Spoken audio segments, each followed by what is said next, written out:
ओम शांति। कल वाणी चल रही थी 27 अक्टूबर 2002। तीसरे पेज के मध्य में बात चल रही थी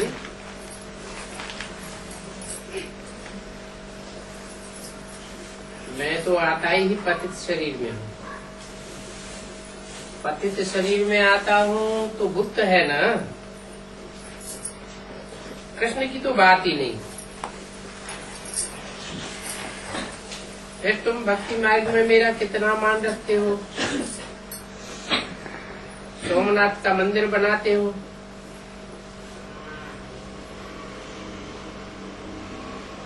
कोई एक मंदिर थोड़ा ही होगा।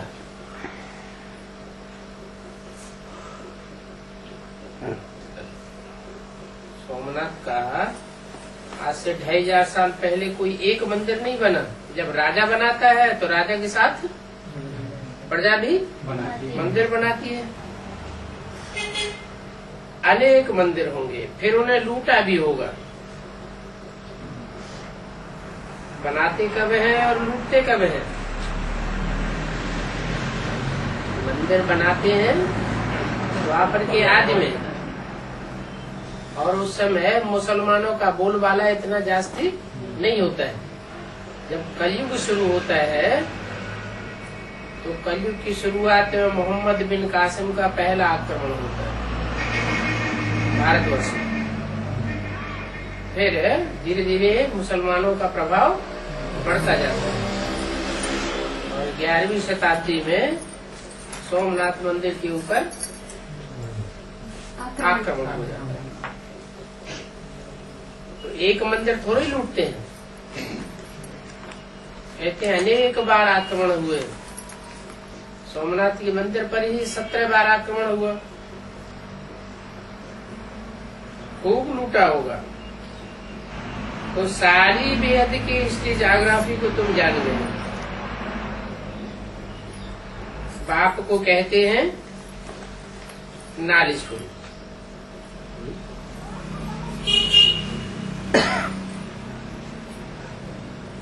सोमनाथ मंदिर बनाया, सोमनाथ मंदिर लूटा गया, उसमें सारी हिस्ट्री आ गई। कैसे? सोमनाथ मंदिर माना जो स्वप्नस खिलाने वाला। सोम माना चंद्रमा, नाथ माना स्वामी। चंद्रमा का स्वामी कौन हुआ? है? चंद्रमा का स्वामी हुआ जिसका मंदिर बनाया गया सोमनाथ। ज्ञान चंद्रमा ब्रह्मा। ब्रह्मा पहला पत्ता सृष्टि का, पहले पत्ते का स्वामी कौन है? राम वाली आत्मा। हाँ, प्रजापिता, जिसमें शिव प्रवेश होता है। तो बताया कि द्वापर के आदि में मंदिर बनता है यादगार, और कलयुग के आदि में लूटा जाता है। इसमें सारी हिस्ट्री समाई हुई है। हिस्ट्री है 2500 साल की, उससे पहले की हिस्ट्री है नहीं।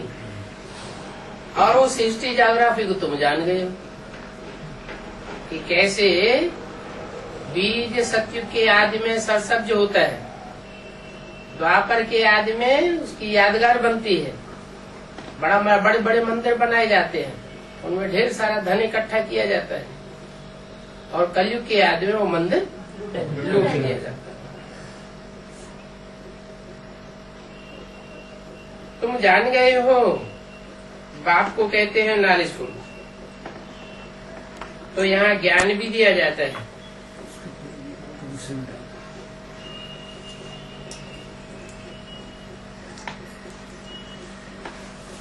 यहाँ ज्ञान दिया जाता है।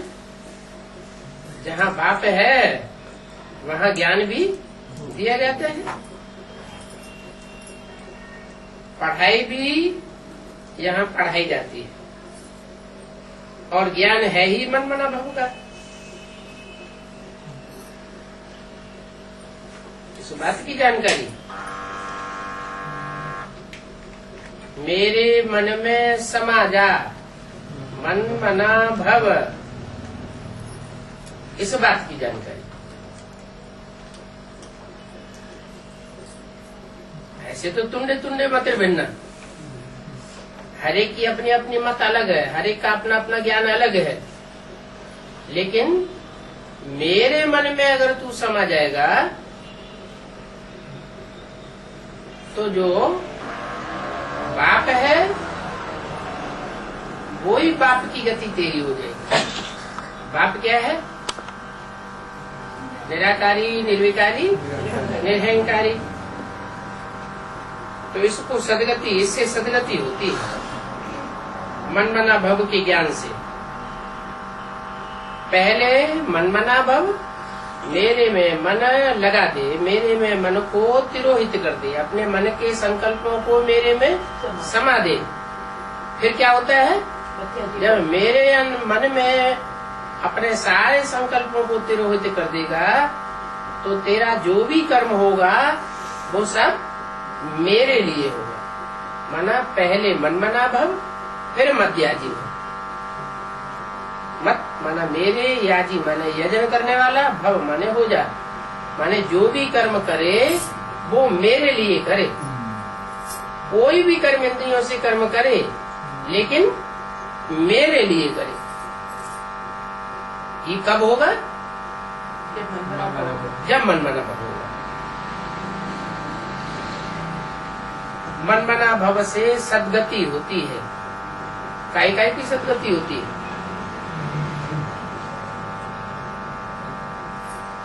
मन मना भव होंगे तो काहे की सदगति होगी? मन बुद्धि की पहले सदगति होती है। बुद्धि सुधर जाती है, संकल्प सुधर जाते हैं, मेरे में संकल्प स्वाहा हो जाते हैं, तिरोहित हो जाते हैं। और मन है सब इंद्रियों को कंट्रोल करने वाली इंद्रिय, मन कंट्रोल में आ जाता है तो और जो 10 इंद्रियां हैं उनकी भी सदगति हो जाती है।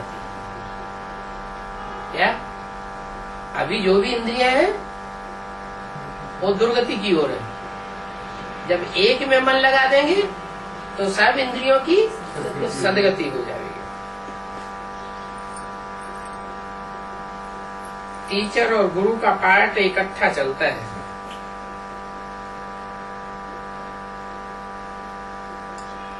क्या?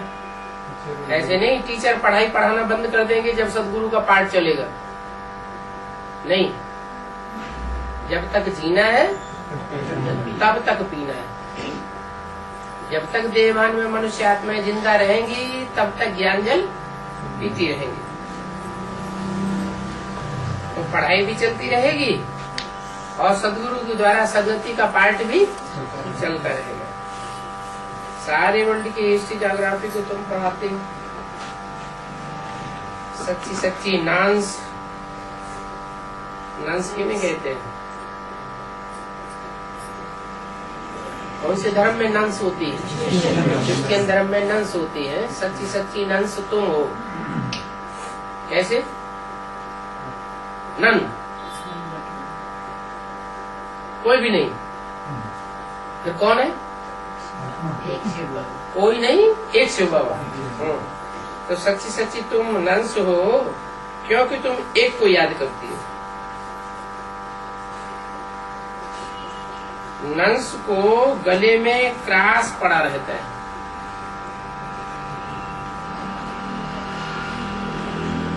क्या? क्रास पड़ा रहता है। क्या मतलब? क्राइस्ट को क्रॉस पे चढ़ाया गया तो वो भी कहते हैं, वो भी ये यादगार अपने गले में लटका के रखती है कि हम भी बल क्रॉस पे चढ़ जाए। क्या? बल क्रॉस पे चढ़ जाए, लेकिन हम एक को नहीं छोड़ेंगे। क्राइस्ट को याद करती है ना,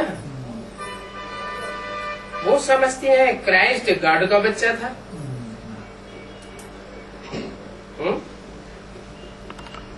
तो अकेला क्राइस्ट ही गॉड का बच्चा था क्या? क्राइस्ट गॉड का बच्चा, तो और सब भतीजे हैं क्या?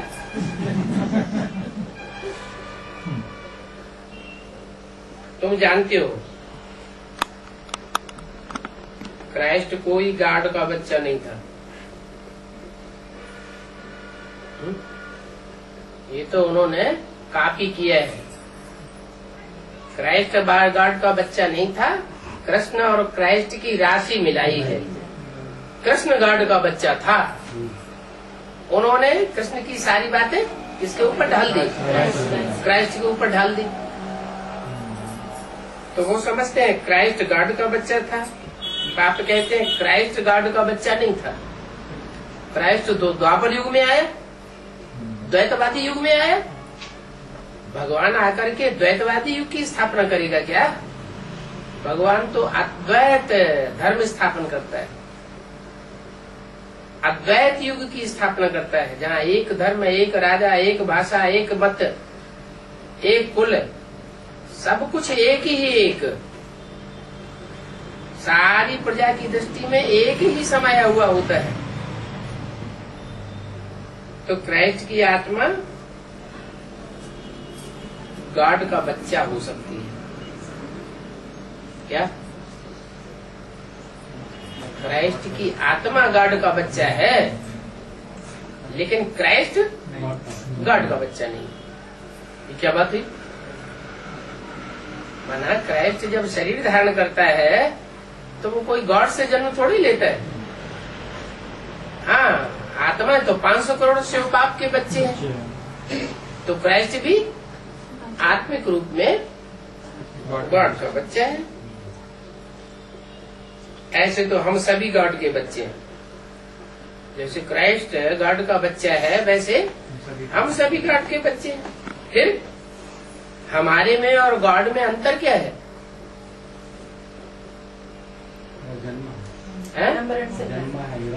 हम प्रैक्टिकल गॉड को पहचानते हैं और क्राइस्ट प्रैक्टिकल में गॉड को पहचानता नहीं। कृष्ण की आत्मा प्रैक्टिकल में गॉड का बच्चा बनती है। जो गॉड का पार्टधारी है, गॉड फादर का, उसका प्रैक्टिकल में बच्चा बनती है, भगवान भगवती का बच्चा बनती है। और क्राइस्ट भगवान भगवती का बच्चा नहीं बनता है। तो बाप आकर 3 धर्म स्थापन करते हैं आकर के। ऐसे नहीं कि ब्रह्मा के तन में आते हैं, ब्राह्मण सिर्फ ब्राह्मण धर्म स्थापन करके चले जाते हैं। तथागत ब्रह्मा कुमार क्या समझते हैं? शिव बाबा ब्रह्मा के तन में आया, ब्राह्मण धर्म की स्थापना हो गई, भले कोई देवता नहीं बना और कोई भी क्षत्रिय नहीं बना, क्योंकि अभी तो रिजल्ट ही नहीं निकला। जो फेल है, फाइनल फेल होने का रिजल्ट निकले तब तो पता चले कि क्षत्रिय कौन है। तो न क्षत्रियों का रिजल्ट निकला, न देवताओं का रिजल्ट निकला। ब्राह्मण तो बने हैं नंबरवार पुरुषार्थ अनुसार। तो जो ब्राह्मण नंबरवार पुरुषार्थ अनुसार बने हैं, उससे उन्होंने ये समझ लिया कि बस भगवान आकर के ब्राह्मण धर्म की स्थापना करता है, बाकी देवता बनाने का काम और क्षत्रिय बनाने का काम हमारा। यहाँ बाप क्या कहते हैं? मैं खुद आकर के 3 धर्म स्थापन करके जाता हूँ। ब्राह्मण धर्म भी मैं स्थापन करता हूँ ब्रह्मा के द्वारा, और देवता धर्म भी मैं स्थापन करता हूँ। किसके द्वारा? प्रजापिता ब्रह्मा के द्वारा देवता धर्म की स्थापना करता हूँ। संपूर्ण ब्राह्मण सो संपूर्ण देवता बनते हैं, और जो संपूर्ण देवता नहीं बन पाते, फेल हो जाते हैं, वो क्षत्रिय बनते हैं। तुम ऊंचे ते ऊंची चोटी के ब्राह्मण हो।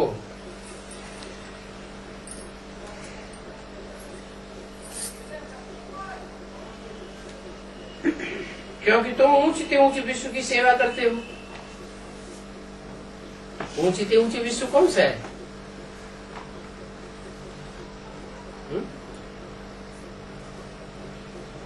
ऊंचे ऊंचे विश्व कौन सा है और नीचे नीचे विश्व कौन सा है? हाँ, संगम युग में जो स्वर्णिम संगम युग होता है, जहाँ भगवान आकर के सारी सृष्टि को अपनी मध्य नजर देखता है, सारी सृष्टि उसकी नजरों के नीचे आ जाती है। वो है ऊंचे ऊंचे विश्व। वहाँ स्वर्णिम संगम युग में स्वर्णिम दुनिया की स्थापना होती है।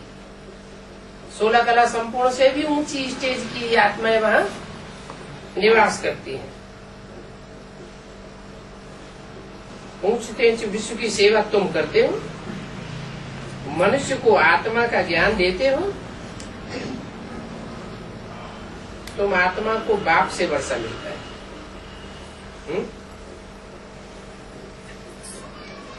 तुम आत्मा को, इससे कहा गया, सनोक बैठने वाले बच्चों से कहा तुम आत्मा को बाप से वर्षा मिलता है।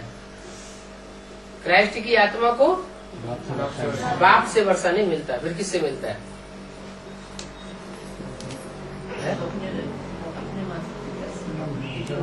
हाँ, क्राइस्ट को जन्म देने वाला कोई तो होगा। नहीं, कोई बीज रूप आत्मा, कोई आधारभूत आत्मा है जिसमें वो प्रवेश करता है क्राइस्ट। उस क्राइस्ट को किसी से तो जन्म मिलता है, जिससे जन्म मिलता है वो बीज रूप आत्मा है क्रिश्चियन धर्म की, तो उससे वर्षा नहीं मिलता।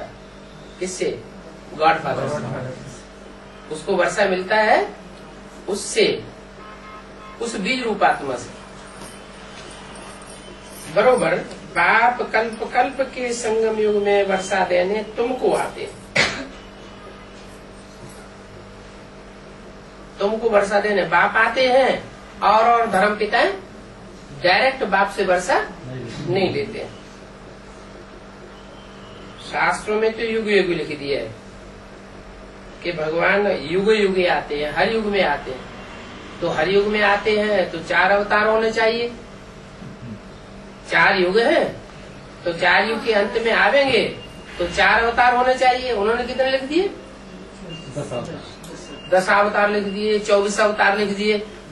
जैनियों ने भी 24 अवतार लिख दिए, जैनियों ने भी कॉपी किए हैं। तो ये तो कोई बात ही नहीं बनती। तो कहाँ की बात है फिर ये? शास्त्रों में जो लिखी हुई है कि हर युग में आते हैं, संभवामि युगे युगे। संगम युगी शूटिंग पीरियड में जब 4 युगों की शूटिंग होती है, 4 वर्णों की शूटिंग होती है, देवता वर्ण, क्षत्रिय वर्ण, वैश्य वर्ण और शूद्र वर्ण की आत्माओं की शूटिंग होती है, तो उस समय भगवान हर युग की शूटिंग के अंत में विशेष रूप से प्रत्यक्ष होता है। तो शास्त्रों में युग युग लिख दिया है, कल्प अक्षर बीच से निकाल दिया है।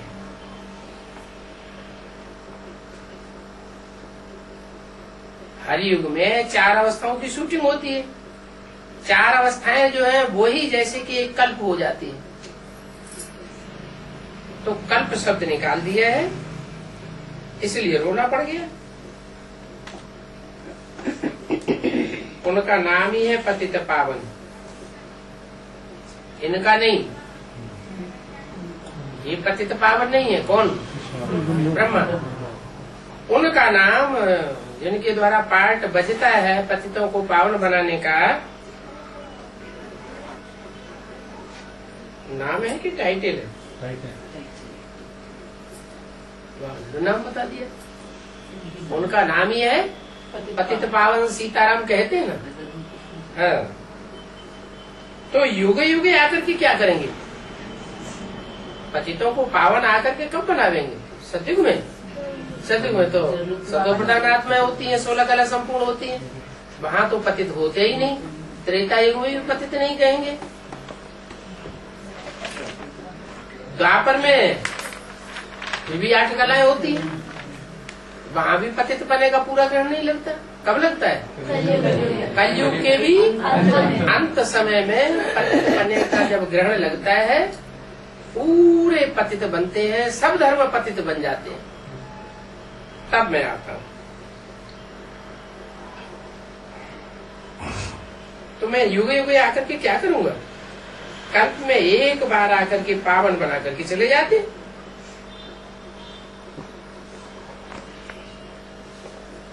बार बार क्यों आएंगे? जब एक बार पूरी पतित पने का ग्रहण लगे तो आऊं और षष्ठी चक्र को पावन बना के और चला जाऊं। षष्ठी चक्र जो है वो सतो प्रधान, सतो सामान्य, रजु और तमो 4 अवस्थाओं से गुजरता है। तमो प्रधान बने तब तो मैं उसे सतो प्रधान आकर बनाऊं। तो बाप कहते हैं मैं पावन बनाकर जाता हूँ, मुझे तलाक मत देना।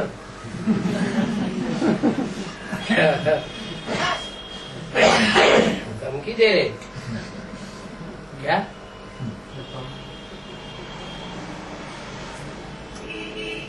पतियों को पावन बना करके जाता हूँ, मेरे को तलाक नहीं देना। बाबा को डर लग रहा है। आजकल स्त्रियां पति को तलाक दे देती हैं। वैसे देखा जाए तो हिंदू नारी पति को कभी तलाक नहीं देती थी पहले, और अभी हिंदू नारियां भी पति को तलाक दे देती है। क्या बात हो गई?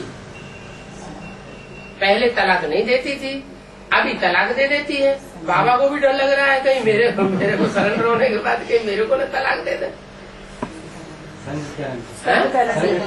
हाँ, तो तलाक किस लिए देती? पहले नहीं देती थी, अब देती है। क्यों? क्योंकि दूसरे धर्मों का संग का रंग लग गया, दूसरे धर्मों से प्रभावित हो गए तो तलाक दे देती है। वैसे अगर देखा जाए तो हिंदू नारी पति को कभी तलाक नहीं देती थी। तुमको तो मुरली जरूर सुननी है क्या? दूसरों की बातें, दूसरे धर्म वालों की बातें सुन करके तलाक देना सीख लिया, लेकिन तुमको क्या करना है? तुमको तो बाबा की मुरली सुननी है। इसका नाम क्या है? मुरली। ये तुम्हारी बुद्धि को मोड़ लेगी। मोड़ ले क्या करेगी? तुम्हारी बुद्धि को मोड़ लेगी। उन विधर्मियों ने तुम्हारी बुद्धि को मोड़ दिया। पहले तुम तलाक नहीं देते थे, अब तुम तलाक देना सीख गए, बुद्धि मुड़ गई ना। अब बाबा की मुरली सुनेंगे तो तुम्हारी बुद्धि फिर मेरी तरफ मुड़ जाएगी। मुरली नहीं सुनते हो तो गोया बाप को भी भूल जाते, टीचर को भी भूल जाते और गुरु को भी भूल जाते हो। 27 अक्टूबर 2002 की वाणी का 14 पेज। ये भी जैसे तलाक हो गया। अगर भूल जाते हो, बाप को भूले या टीचर को भूले या सदगति करने वाले सदगुरु को भूले तो क्या हुआ? जैसे तलाक दे दिया। तुमको भी कितना अटेंशन देना है। अभी नापास होंगे तो कल्पांतर नापास होते रहेंगे, तो अटेंशन तो देना पड़े। अंत में सबको मालूम पड़ जाएगा कि किसने कितनी पढ़ाई पढ़ी थी।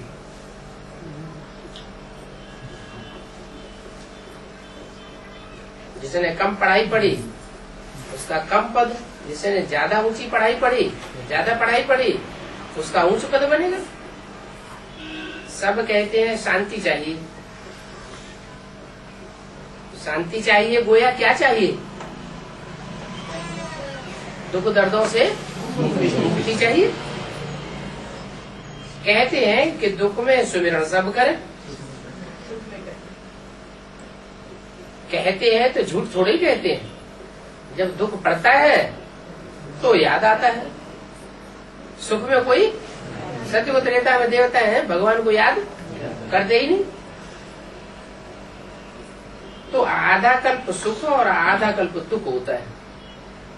जब आधा कल्प दुख होता है तो तुम भगवान को याद करते हो, भले जानते नहीं तो भी याद करते हो। और सुख की दुनिया में, सत्य को त्रेता में, वहां भगवान को याद कोई करता नहीं है। सुख दुख का खेल भारत पर ही है।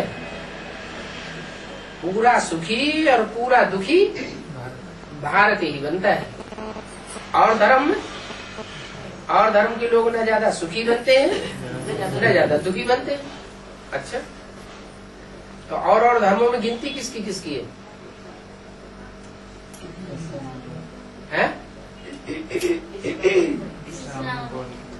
इस्लामी, बौद्ध, क्रिश्चियन जो द्वापर से आते हैं उनकी गिनती है, और चंद्रवंश की गिनती नहीं है, है?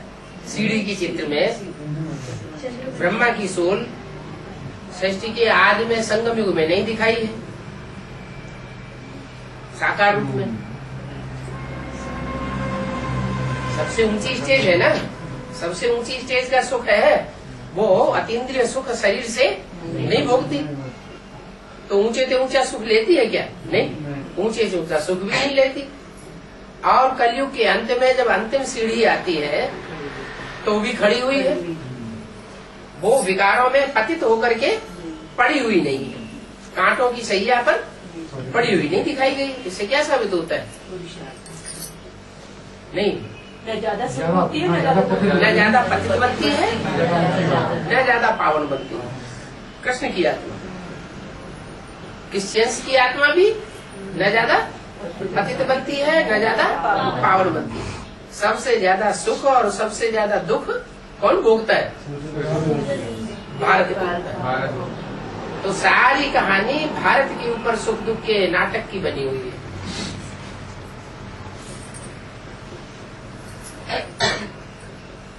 तुम तो कहेंगे हम ही देवता थे, अच्छा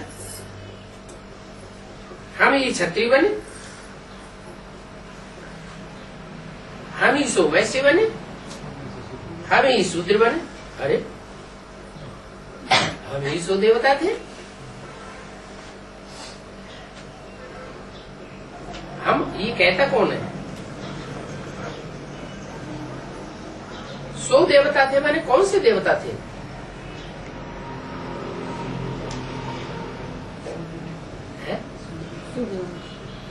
हम ही सो देवता थे जो मंदिरों में पूजे जाते हैं। जो मंदिरों में देवताएं पूजे जाते हैं वो शरीरधारी देवताएं कौन थे? हम थे जो डायरेक्ट भगवान से पढ़ाई पढ़ते हैं। कृष्ण की आत्मा, राधा की आत्मा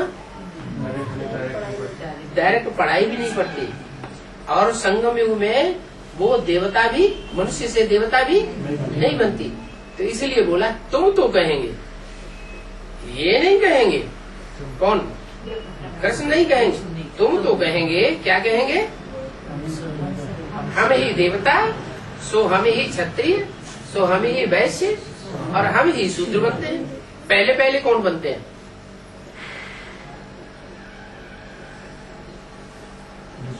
अच्छा, पहला देवता कौन बनता है? पहला ब्राह्मण से जिसको सूर्य का टाइटल है वो पहले देवता भी बनता है, पहला क्षत्रिय भी, पहला वैश्य, पहला शूद्र।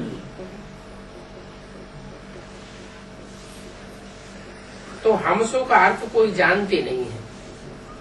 पाप कहते हैं मन बना। फिर मध्याजी भाव जानने के लिए क्या करें? हमसो का अर्थ जानने के लिए हम वह देवता थे। कौन से देवता थे? देवता थे तो नाम भी तो पता होना चाहिए। क्या नाम नहीं पता होना चाहिए? हम कौन से देवता थे 33 करोड़ में से? पता होना चाहिए ना। तो हम 100 देवता थे। अगर कोई पूछे कौन से देवता थे तो जवाब तो आना चाहिए। जवाब आता नहीं तो बाप रास्ता बताते हैं क्या? मन बना। क्या तुम अपनी मन बुद्धि को मेरे में लगा दो तो तुमको पता लग जाएगा कि तुम कौन से देवता थे।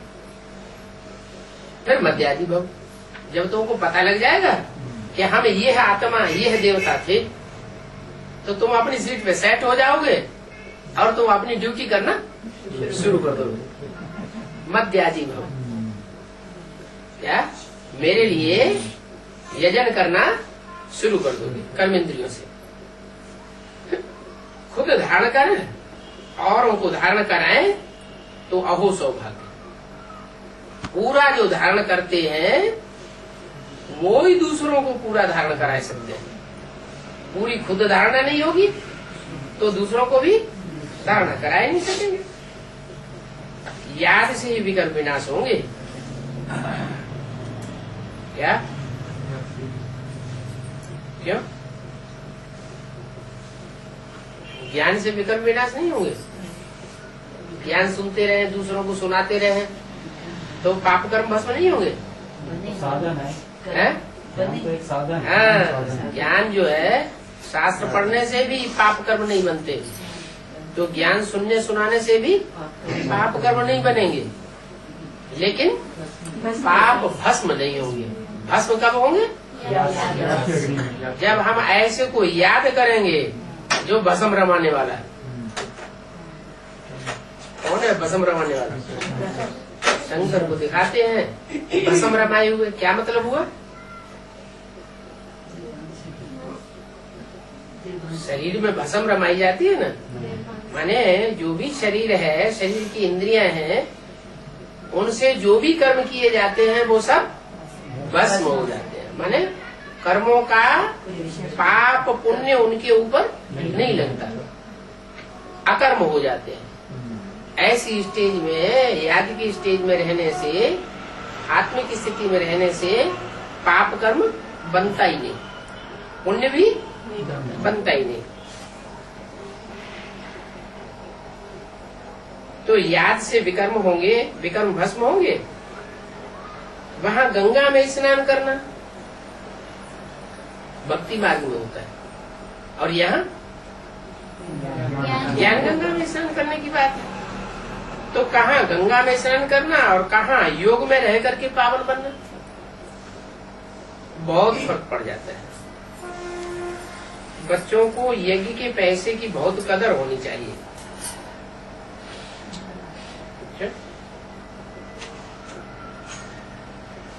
यज्ञ के पैसे की कदर होनी चाहिए, और कोई बाहर से पैसा मिल जाए तो यज्ञ से पैसा नहीं मिला, बाहर से किसी दूसरे ने दे दिया, तो उसकी कदर नहीं होनी चाहिए।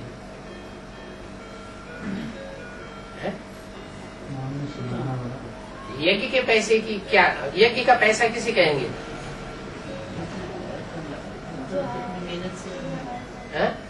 यज्ञ का पैसा किसे कहेंगे?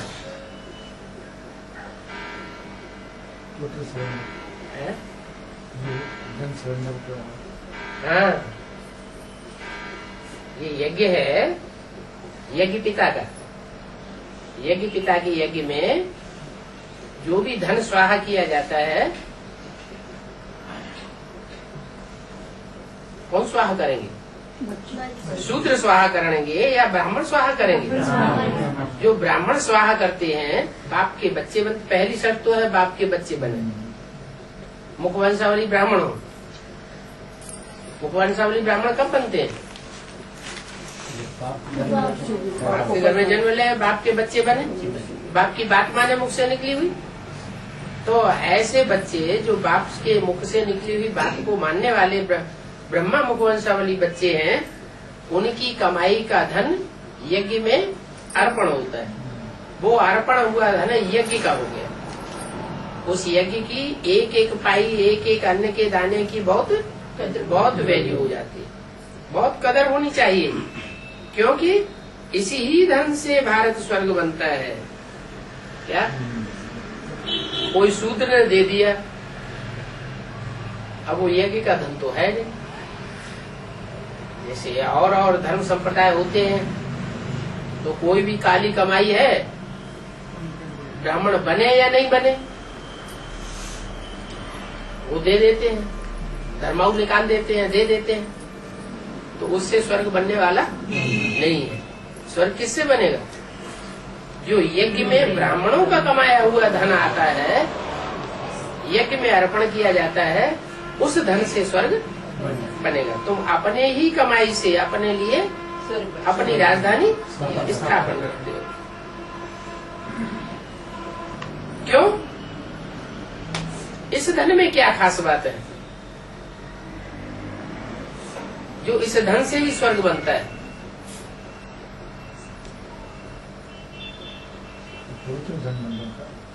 और धन और धंधे जो है वो सब झूठे धंधे, सब धंधों में नुकसान भी है और सब धंधे दुनिया के झूठे धंधे। ऐसा कोई भी दुनिया का धंधा नहीं रहा कलयुग के अंत में जो झूठा न हो जाए। सब धंधे झूठे। एक सच्चा धंधा बाप आकर के सिखाते हैं, और बाप है सच्चा। सच्चा बाप आकर के जो रुद्र यज्ञ रचते हैं, उस रुद्र यज्ञ में जो धन स्वाहा किया जाता है वो भी सच्चा है।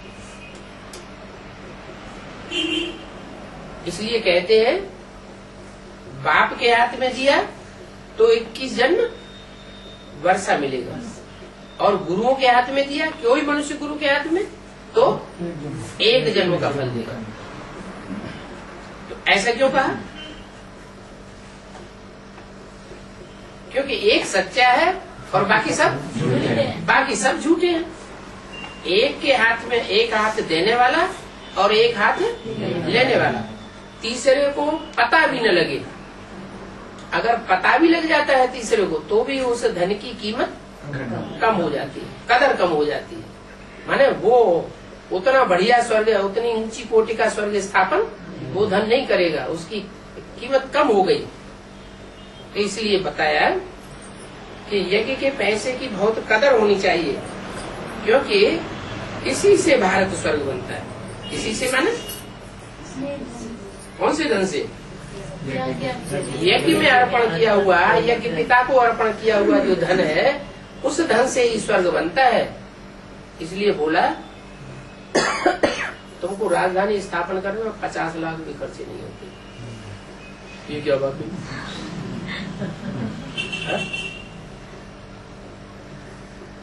ये बात किससे बोली होगी? माने तुम बच्चे इतने कम खर्च वाला नसी हो, बाप को फॉलो करने वाले बच्चे हो ना। बाप कम खर्च वाला नसी माना भाग्य बहुत बाला है, बहुत ऊंचा भाग्य है। किसका भाग्य ऊंचा बनता है? जो यज्ञ के धन को कम से कम खर्च करता है, दूसरों के विश्व कल्याण के कार्य में ज्यादा लगाए और अपने लिए कम से कम खर्च। यज्ञ के लिए भी अगर कम खर्चे में काम निकल सकता है तो ज्यादा पैसा खर्च करने की क्या दरकार? तो बाप है गरीब निवाज। क्या? जितना बाप गरीब निवाज है, गरीबों का ध्यान रखता है, उतना और कोई मनुष्य गुरु गरीबों का ध्यान नहीं रखता। उन गुरुओं की सभाओं में जाओ, जो बड़े बड़े आदमी होंगे वो उनके नजदीक बैठे होंगे गुरुओं के, और बाप गरीबों के ऊपर नजर रखते हैं, साहूकारों के ऊपर नजर नहीं रहती। देखो एडवांस में कोई भी करोड़पति नहीं होगा। तो देखा करोड़पति जिसका बैंक बैलेंस करोड़ का रखा हुआ हो है? एसेट्स हो सकती है करोड़ की, लेकिन बैंक बैलेंस जब चाहे तब 1 करोड़ निकाले और उसको किसी काम में खर्च करे, ऐसा कोई नहीं होगा। तो बाप है ही गरीब निवाज। हाँ, इससे भारत स्वर्ग बनता है क्योंकि बाप है गरीब निवाज। गरीबों की एक एक पाई लेकर के स्वर्ग स्थापन करते हैं। क्या भावना ज्यादा किसमें होगी? गरीबों के अंदर भावना ज्यादा होती है। भले धन थोड़ा देते हैं लेकिन वो भाव से भरा हुआ धन होता है। गरीबों की पाई पाई पड़ेगी तब वह साहूकार बनेगा। क्या कोई ने बैंक में से लाखों रुपया निकाला और यज्ञ में दे दिया, उससे स्वर्ग नहीं बनेगा। कैसे बनेगा स्वर्ग? तो 4.5 लाख निकलेंगे स्वर्ग के नई दुनिया के मालिक बनने वाले बच्चे, वो सारे छोटे छोटे तबक्के के। अगर बड़ा तबक्का है भी किसी का तो वो सब कुछ यज्ञ में अर्पण करके क्या बन जाएगा? बैगर बन जाएगा। इसलिए शंकर के लिए कहते हैं अरे शंकर की पूजा नहीं करना, अपने सामान बना देगा। क्या भभूतिया बना देगा? लंगोटिया है। तो गरीबों की पाई पाई पड़ेगी तब वो साहूकार बनेंगे। स्वर्ग में हेल्थ वेल्थ हैप्पीनेस होती है ना। अगर हेल्थ वेल्थ है तो हैप्पीनेस भी।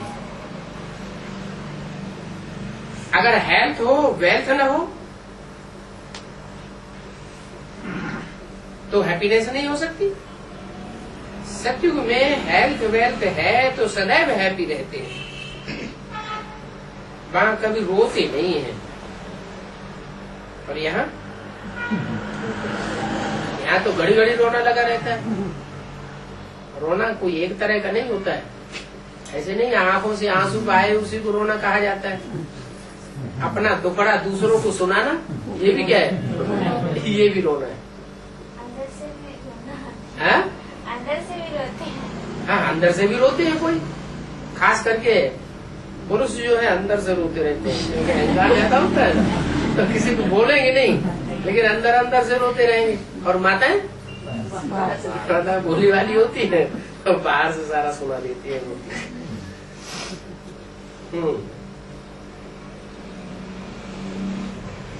तो तुमको यहाँ भी रोना नहीं है क्या? वहां सतयुग में कोई रोएंगे नहीं, तो तुमको भी यहाँ कैसा बनना है? रोना प्रूफ बनना है।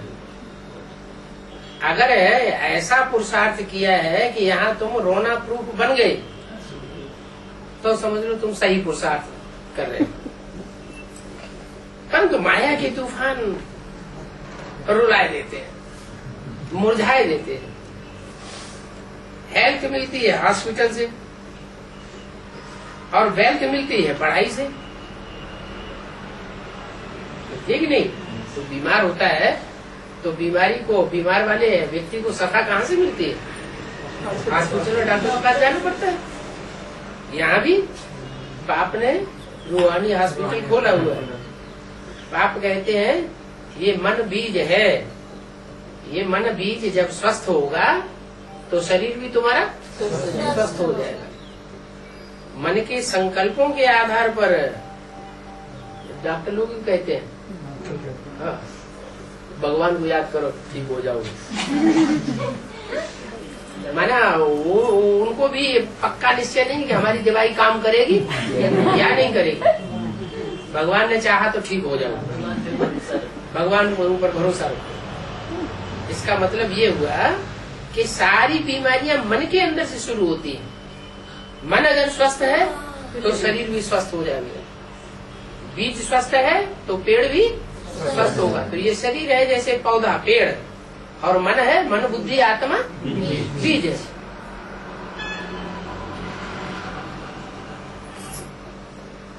तो ये भी रूहानी हॉस्पिटल है, और रूहानी हॉस्पिटल से तुमको हेल्थ मिलती है। यानी बाप किससे बात करते हैं? आत्मा से बात करते हैं। माने तुम्हारी आत्मा को, तुम्हारी मन बुद्धि आत्मा हेल्दी बनती है। बोल कौन रहा है? आत्माओं का बाप बोल रहा है कि देह का बाप बोल रहा है? तो आत्माओं का बाप आत्माओं से बात करेगा या देह से बात करेगा? आत्माओं से बात करता है। तो रूहानी हेल्थ देता है। क्या तुम्हारी आत्मा रूहानी रूप से हेल्दी बनेगी? माने कोई आत्मा के अंदर दुष्ट संकल्प नहीं चले। जो भी संकल्प चले वो सब सत संकल्प चले। श्रीमत के अनुकूल सारे संकल्प जब चलने लग पड़ेंगे तो आत्मा और चेहरा खिला हुआ नजर आएगा। कोई हॉस्पिटल में पहुंच जाते हैं, कोई ब्राह्मण, तो डॉक्टर उनको देख करके चक्रित होता है, इतना जबरदस्त बीमारी है और तुम्हारा चेहरा खिला हुआ है, बात क्या है? क्या कारण होता है जो चेहरा खिला हुआ दिखाई पड़ता है? ये रूहानी हेल्थ की निशानी है। तो बोला हॉस्पिटल से हेल्थ और पढ़ाई से वेल्थ मिलती है। यहाँ रूहानी पढ़ाई से कौन सी वेल्थ मिलती है? ज्ञान धन मिलता है। अच्छा, ज्ञान धन से धनवान बन जाएंगे, सुखी हो जाएंगे।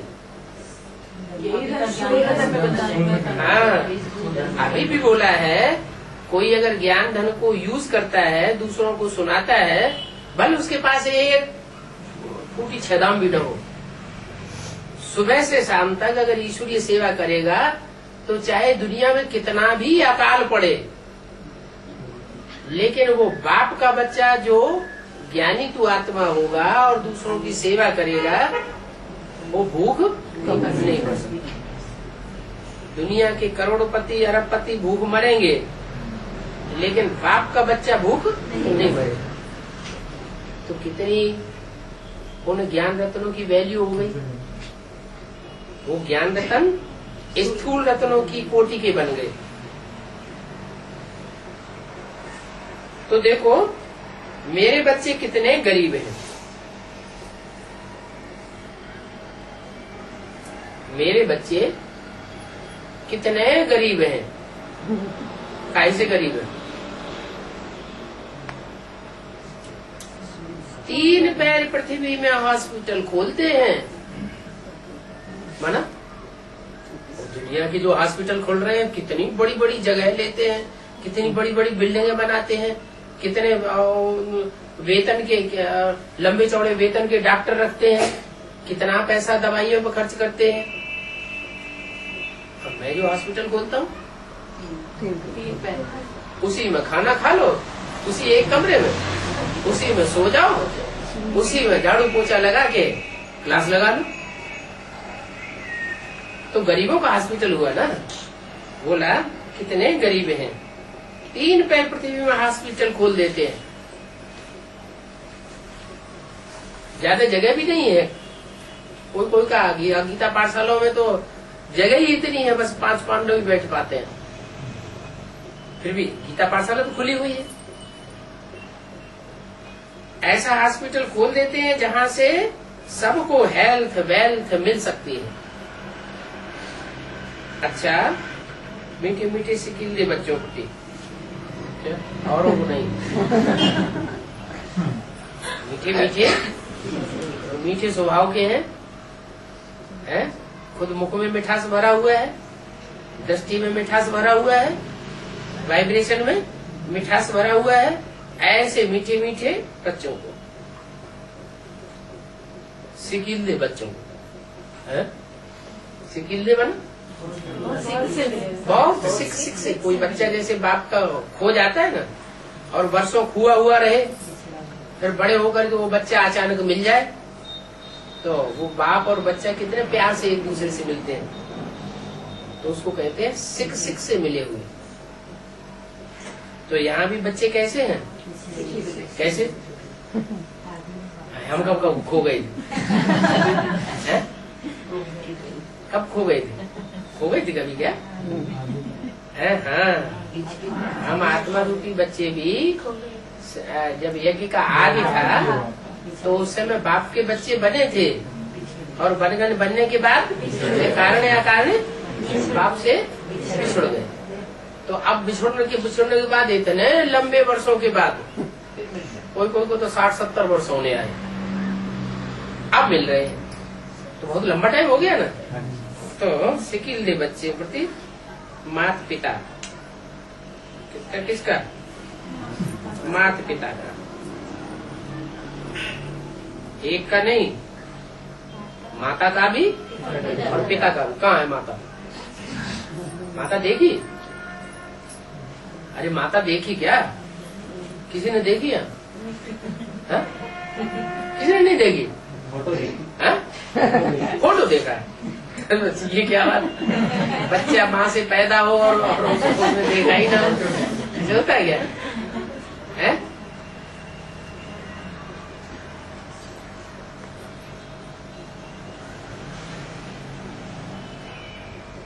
माता कैसे कह दिया?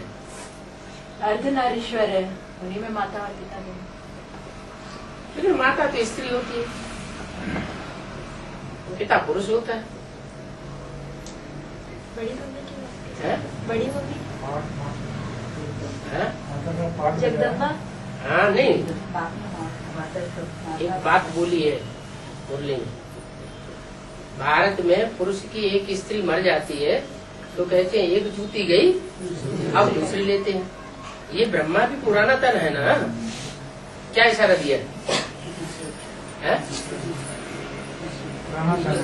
पुराना तन है ना, पुरानी जूती है ना, इसका मतलब क्या हुआ? बाबा क्या इशारा दे रहे हैं कि ये जूती अब छूटने वाली है, अब नई जूती आने वाली है।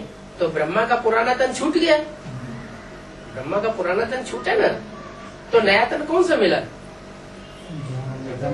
जगदम्बा मिला। अभी जगदम्बा भी दिखाई नहीं पड़ती बच्चों को, घूंघट में है, दिखाई नहीं पड़ती, पालना मिल ही नहीं रही बच्चों को, सब तड़प रहे। तब तक ये सूर्यवंशी बच्चों की माता प्रत्यक्ष कर दी। क्या बोला अभी, क्या बोला वेतवाणी में? बोला है कि अष्टदेवों में से जो दो आत्माएं हैं वो प्रत्यक्ष हो गई, दो की प्रत्यक्षता हुई, एक योगी और एक योगिनी। जो योगिनी है उसको कहा माता का टाइटल, माने सूर्यवंशियों की माता, सबकी माता नहीं, इसकी माता सूर्यवंशियों की माता। जो डायरेक्ट ज्ञान सूर्य से मिले हुए हैं, पढ़ाई पढ़ते हैं और डायरेक्ट ज्ञान सूर्य से वर्षा लेने वाले हैं, उनकी माता। सब उसे पहचानते भी नहीं और जानते भी नहीं। तो बोला याद प्यार बाप दादा का, एक तो माता पिता का याद प्यार और दूसरा बाप दादा का याद प्यार। अच्छा, माता से कनेक्शन है फिर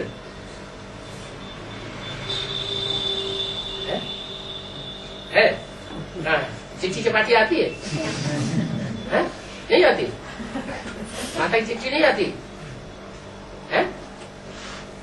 आती नहीं? आती तो जरूर। अच्छा, सेवा भेजते हैं, यज्ञ सेवा भेजते हैं तो माता चिट्ठी का जवाब नहीं देती कि ये सेवा हमें मिली ना? अभी प्रैक्टिकल में चिट्ठी आती है कि नहीं सेवा की स्वीकृति की? आती है। तो माता से ही तो आती है। माता है तो माता की भुजाओं के द्वारा वो भुजाई की चिट्ठी लिखेगी या तो खुद लिखेगी। तो चिट्ठी आती है माने प्रैक्टिकल में है ना। तो माता पिता, अच्छा ईमेल आता है? नहीं आता? ईमेल आता है। ईमेल आता है, इससे क्या साबित होता है?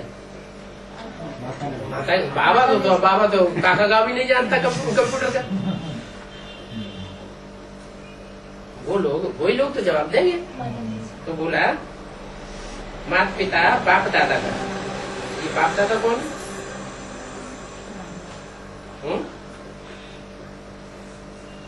माता पिता तो अलग अलग हो गए, फिर बाप दादा कौन हुए? राधा कृष्ण। राम बाप और कृष्ण बच्चा। दादा लेखराज की आत्मा जो चंद्रमा के रूप में प्रवेश है वो दादा हुआ, सृष्टि का पहला पत्ता हुआ, माना सबका बड़ा भाई हुआ। 500 करोड़ मनुष्य आत्माएं जो भी हैं उन सबका बड़ा भाई। और राम वाली आत्मा बाप, सबका बाप और दादा दोनों का याद प्यार। गुड मॉर्निंग, क्या कभी गुड नाइट नहीं करते? गुलजार दादी में आते हैं तो क्या करते हैं? गुड नाइट करते हैं। जय है ना। बिछोड़ने के टाइम करते हैं गुड नाइट, और गुड मॉर्निंग मिलने के टाइम। रूहानी बात, ये तो एक याद प्यार और गुड मॉर्निंग की बात हुई। ये अलग है करने वाला। याद प्यार किसने दिया, गुड मॉर्निंग किसने किया? माता पिता ने और बाप दादा ने। लेकिन आगे रूहानी बाप की रूहानी बच्चों को नमस्ते, वो बात अलग। बाप दादा और माता पिता अलग, और रूहानी बाप शिव अलग। रूहानी बाप की रूहानी बच्चों का, जो रूहानी स्टेज में टिके हुए हैं उन बच्चों को नमस्ते। नमस्ते माना माता पिता बाप दादा नमस्ते नहीं करते हैं। ये क्या बात हुई है? उनको देह है ना, वो देह के अंदर है। तो जो देह के अंदर है, देह का धर्म का पालन करना होता है क्या? इसलिए भारतीय परंपरा में माँ बाप को भी बच्चों के पाँव छूते हैं क्या? नहीं, वो बड़े हैं और बच्चे माँ बाप के पाँव छूते हैं। पाँव छूते हैं माने नमन करते हैं, बुद्धि माथा झुकाते हैं। तो रूहानी बाप की रूहानी बच्चों को नमस्ते। उसको अपनी देह नहीं है, तो रूहानी बाप जो है बच्चों को नमस्ते करते हैं। नमस्ते माने झुकते हैं। क्यों झुकते हैं? उनको झुकने की क्या दरकार? हाँ, उनको देह नहीं, ना ऊंचते ऊंच बनता है ना नीचते नीच बनता है, इसलिए उनको झुकने में भी कोई आपत्ति नहीं है। प्रभाव मुक्त है, प्रभाव मुक्त है। आज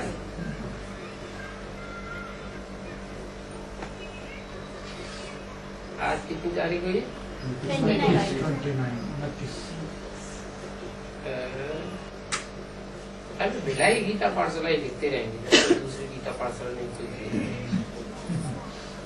लोग भूल जाते हैं, पहचान नहीं पाते कहाँ है क्या है, पूछते रहते हैं ये कहाँ है ये कहाँ है।